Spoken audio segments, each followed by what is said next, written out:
Got there in the end. What pulled you through? Yeah, definitely. It was an important win today. But, you know, Brentford made it really difficult. They're a physical team, a very dangerous offset places. So, you know, that we had to keep going until the final whistle. And, yeah, I'm proud of the team for doing that. One goal disallowed for offside near the end. Yours was a close call. Were you confident when you scored it that it was valid?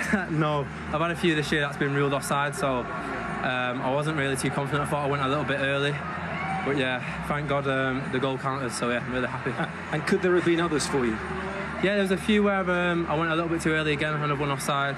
And overall, I thought the team could have scored a few more today. But you know, like I said, we dug into the end and we kept working hard until the final kick.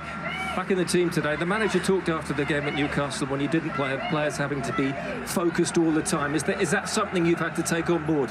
Yeah, definitely. You know, around the Christmas time, you can't really you know, put your foot off the gas. You have to keep going and remain focused, and this team's doing that at the moment, and you can see that we're getting maximum points, which is really good to see. And this false nine role, are you relishing it? Yeah, I'm enjoying it. We're seeing it longer term, perhaps? Yeah, maybe in the future I can move into there, but you know, wherever the manager puts me, I try and do my best for the team. You know, I started on the left in the first half, don't forget, as well, so yeah, it's really good that I'm adaptable and I can fit in anywhere. Will City keep winning? Chelsea and Liverpool have dropped points this week. An 8-point lead. Is this turning into a decisive period in the title race? You know, it's the most challenging league in the world, and it just goes to show that you can drop points at any time. And like I said, the team's remaining focused at the moment and playing really well, so I'm happy. Thanks, Phil. Thank you.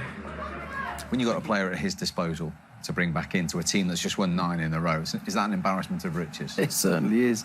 No, he spoke so well also there, you know. Tonight he played so maturely. He played like a 29-year-old. He really did, playing in that so-called false 9. But that's where he was tonight. He was on the half-turn all the time. He had his back to play at times.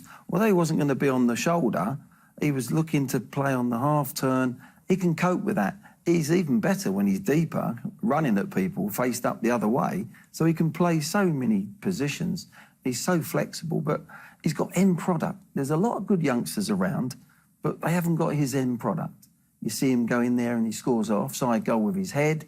He goes in there, his timing of his runs, the goal was like a centre-forward.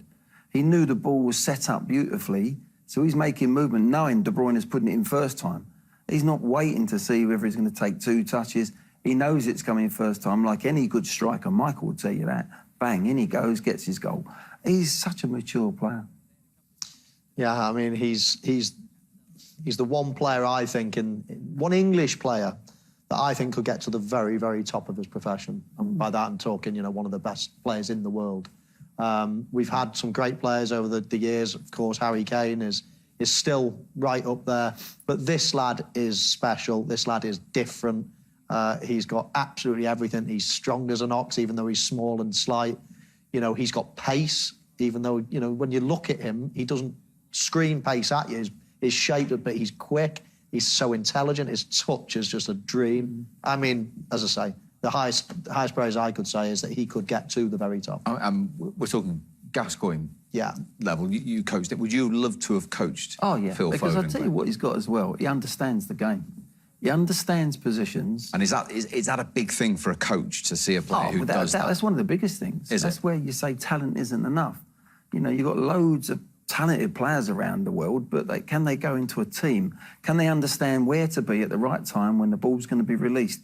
On the opposite side of the pitch, you know, I saw him do that when he was 17. He's so mature, he really is. He's going to hit his peak probably earlier than a lot of other youngsters because he's that good. And he can, as I say, he scores goals, he creates.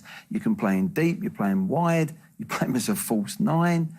Probably go and play him left back and he'd be top player on the pitch. So he's got everything. You know, you just hope he gets the right people round him and he keeps himself fit, doesn't get injured. He's playing at the right club. There's no doubt about it, under the right manager for his abilities, and he's going into an England side that play good football through the pitch. And that's the way the modern day, the game's being played, thankfully. And it suits him down to the ground. He's got absolutely everything. His future is so, so bright. And he was in the right place at the right time in that first half with the all-important moment, as it turned out, of the evening. Yeah, as Glenn says, he's got end product.